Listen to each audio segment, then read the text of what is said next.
विजय का मार्ग कैसे पाएं? रचयिता श्री परमहंस योगानंद। ये पृथ्वी जो कभी इतनी विशाल लगती थी, अब मुझे अणुओं से बने छोटे से गोले के रूप में दिखती है, जो अंतरिक्ष में घूमता जा रहा है, जो धूप में सेका जा रहा है, जिसकी चारों ओर विभिन्न प्रकार के वायु खेल रहे हैं। बस मिट्टी का एक गोला, जिस पर जीवन अनेकानेक प्रकारों से विकसित होता है। ईश्वर का शब्द, परमात्मा की वाणी, अनंत का प्रकटीकरण प्रत्येक वस्तु में बसा हुआ है। इस सीमित गोले पर रह रहकर होने वाली भीषण उथल पुथल मानवीय स्वार्थ के कारण होती है। मानव की मानव के साथ तथा मानव के और सारी सृष्टि के भीतर विद्यमान परम तत्व के साथ अनबन के कारण। चूंकि मानव ने इस भीषण उत्पातों से कोई शिक्षा ग्रहण नहीं की, इसलिए पृथ्वी अब भी विनाशकारी झंझावात, भूकंप, बाढ़, रोग और इन सबसे भयानक युद्ध के बादलों से आक्रांत रहती है। इस जगत को, प्रकृति को और जीवन को उसकी गरीबी, रोग, युद्ध तथा अन्य सभी समस्याओं सहित जीतने का एक तरीका है। हमें जीतने का ये तरीका सीखना ही होगा। नेपोलियन, विलियम द कॉन्करर जैसे विश्व विजेताओं ने मनुष्यों और भूखंडों पर अपना स्वामित्व स्थापित किया, परंतु उनकी जीत केवल कुछ समय के लिए थी। जो जीत श्री राम, श्री कृष्ण और जीसस क्राइस्ट ने प्राप्त की, वो चिरकालिक है। ऐसी चिरकालिक विजय कैसे प्राप्त करें? इसके लिए आपको स्वयं अपने से ही शुरुआत करनी पड़ेगी। आपको शायद ऐसा लगेगा कि लोगों की घृणा को जीतकर श्री राम, श्री कृष्ण और जीसस क्राइस्ट समान प्रेम के रास्तों को अपनाने के लिए प्रेरित करना बेकार है, परंतु आज इसी की आवश्यकता गत किसी भी काल से अधिक है। निरईश्वरवादी, सिद्धांतवादी धर्म को निकाल बाहर करने के लिए संघर्षरत हैं। संसार अस्तित्व के एक अनियंत्रित खेल में आगे बढ़ता जा रहा है।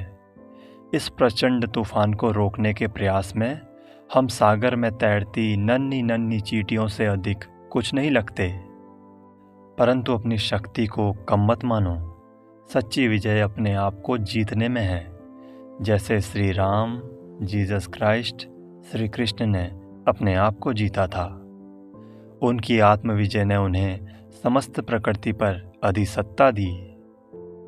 परंतु विज्ञान का प्रकृति और जीवन पर विजय प्राप्त करने का मार्ग भिन्न है।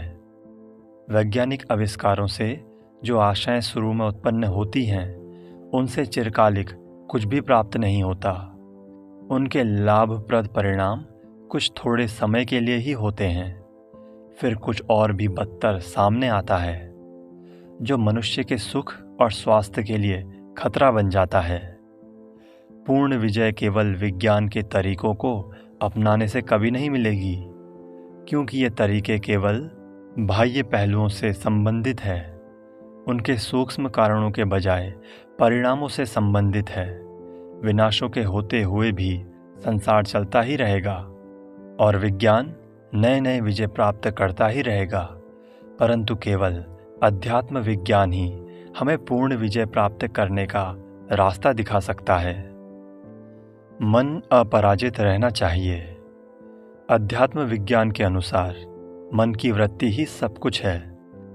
अत्यधिक गर्मी को कृत्रिमतया ठंडी की गई हवा से और अत्यधिक ठंडी को गर्मी उत्पन्न करने के कृत्रिम उपायों से जीतना बुद्धिमानी तो है, परंतु असुविधा या क्लेश को बाह्य स्तर पर इस प्रकार जीतने का प्रयास करने के साथ ही मन को हर परिस्थिति में समदृष्टि रखने में प्रशिक्षित करो। मन स्याही सोखने वाले कागज की तरह होता है। जिस रंग को भी उसे छुआया जाए, उसी रंग का वो हो जाता है। अधिकांश लोगों के मन अपने परिवेश के रंग में रंग जाते हैं, परंतु बाह्य परिस्थितियों में मन के पराजित हो जाने का कोई बहाना नहीं हो सकता। परीक्षाओं के दबाव में यदि आपकी मानसिक वृत्तियां लगातार बदलती ही जाती है तो आप जीवन का संग्राम हार रहे हैं। जब कोई अच्छे स्वास्थ्य वाला और अच्छे मन वाला व्यक्ति बाह्य जगत में पांव रखता है और कुछ बाधाओं के आते ही हार मान लेता है तो उसके साथ ठीक यही होता है। जब व्यक्ति हार मान लेता है तभी वो हारता है।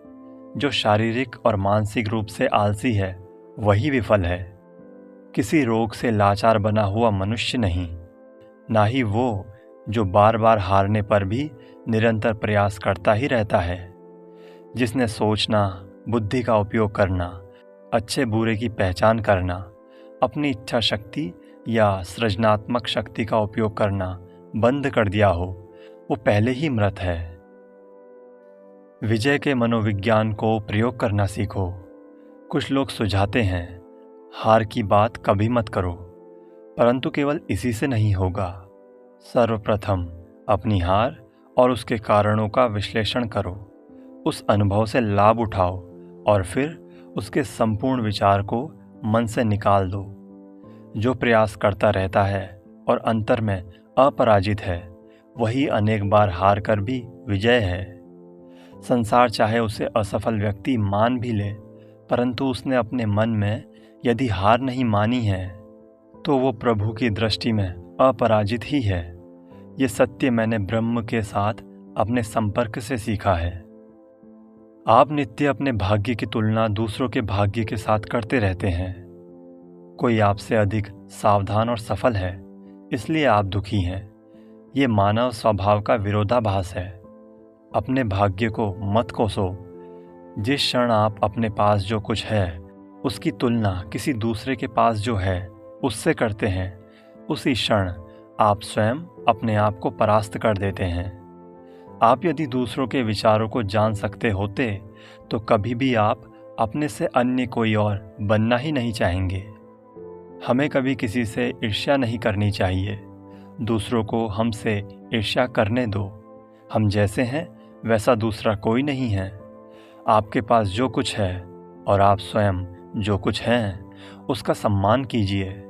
बिल्कुल आपके जैसा व्यक्तित्व और किसी का नहीं है। आपके जैसा चेहरा और किसी के पास नहीं है। आपके जैसी आत्मा और किसी के पास नहीं है। आप ईश्वर का एकमात्र सुंदर सृजन हैं।